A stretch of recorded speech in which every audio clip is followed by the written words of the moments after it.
This is the perfect exercise if you want to get back into drumming shape. Just to give you some context, I was out of town for about a week. During this time, I didn't even pick up my drumsticks.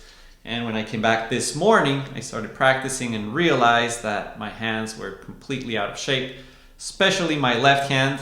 It just doesn't have that extra gear that I had before I left. So I picked a very simple pattern, focusing on my left hand. It's just right, left, left, right, left, left.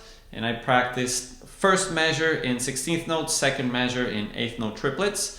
The reason I wanted to do this is so that I also get my brain back into shape, and also it's just a really good way to calibrating your doubles. So the first measure, 1 E and 2 E and 3 E and 4 E and second measure, 1 and 2 and 3 triplet, 4 triplet.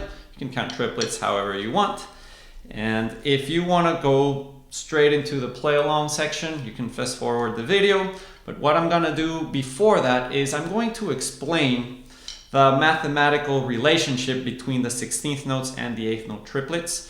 This is something that I ignored for a while. I just went with the melody pretty much. I don't know if you've practiced this with the bass drum. It's a great workout as well.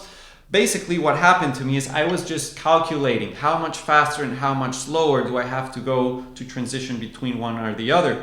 I understand the concept that the first one, there's more space between the right hand and the doubles. And the second one, you have to spread it evenly. That's just the very surface of 16th notes and 8th note triplets. But the problem with that is that I was constantly switching gears in my brain. So I was thinking 16th notes, then switching to 8th note triplets. 16th notes, 8th note triplets. The problem with that is that I'm calculating, and it's impossible for me to be precise, to be mathematically precise.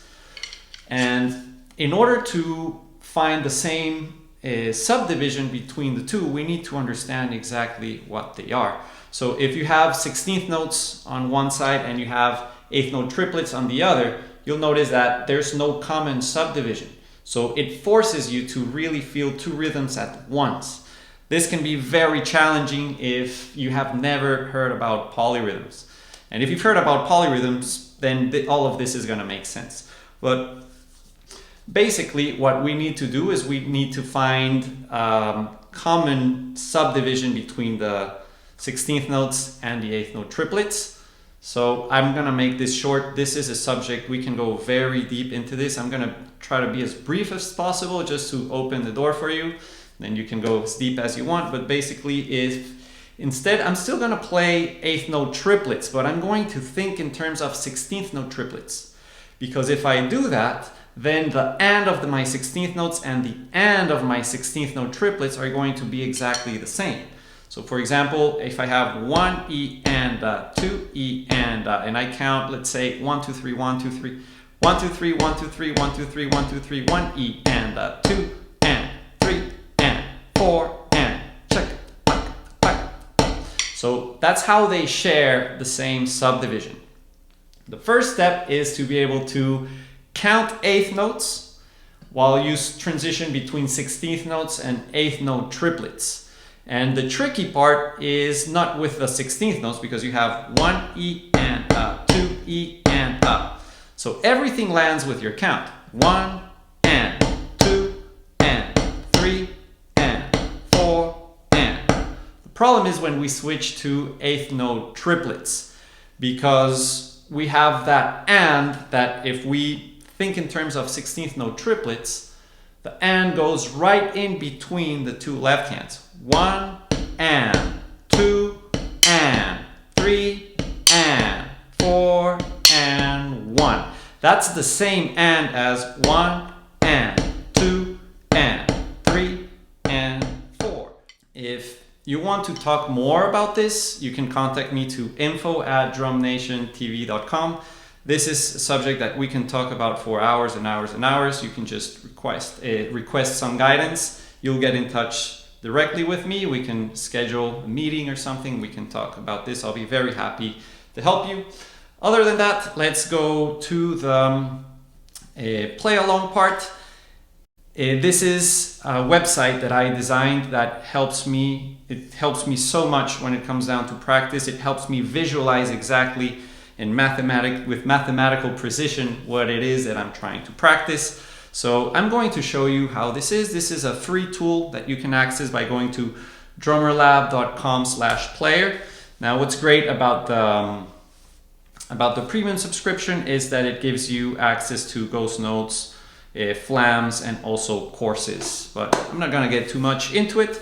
I'm gonna write down the pattern. So the first measure is 1 and just for you don't have to ghost these notes. I just like how it sounds when I ghost these notes right here. This is gonna be the first measure.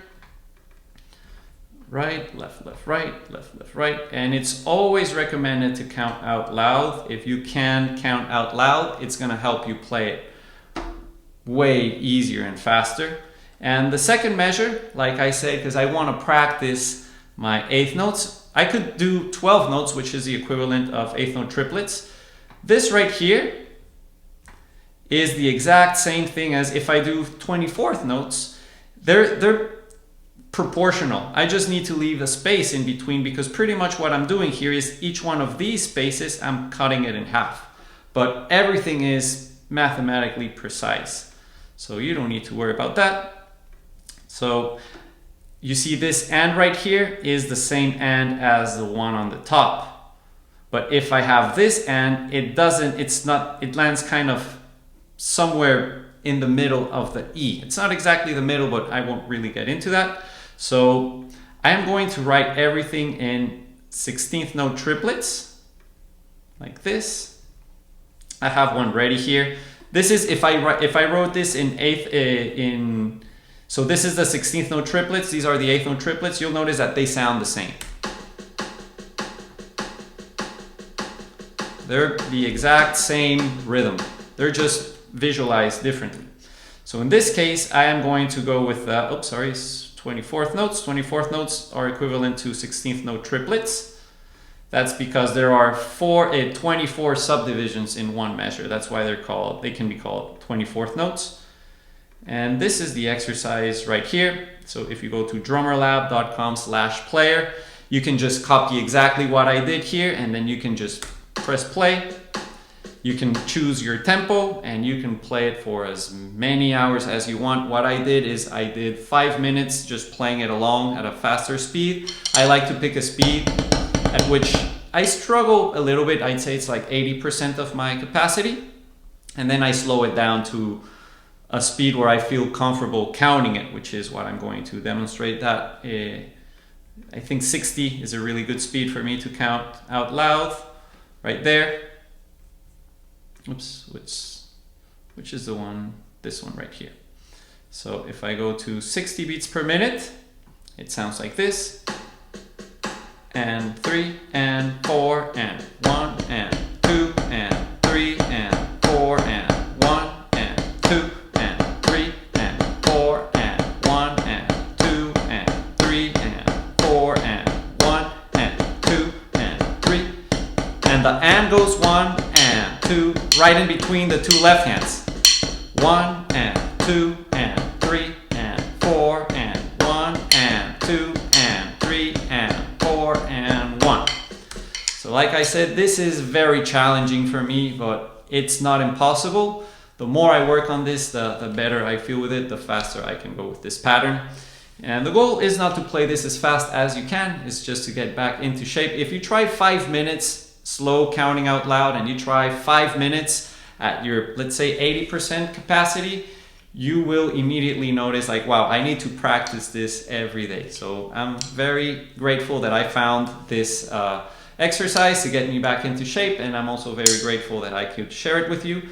If you have any questions or any suggestions, please write them in the comment section below.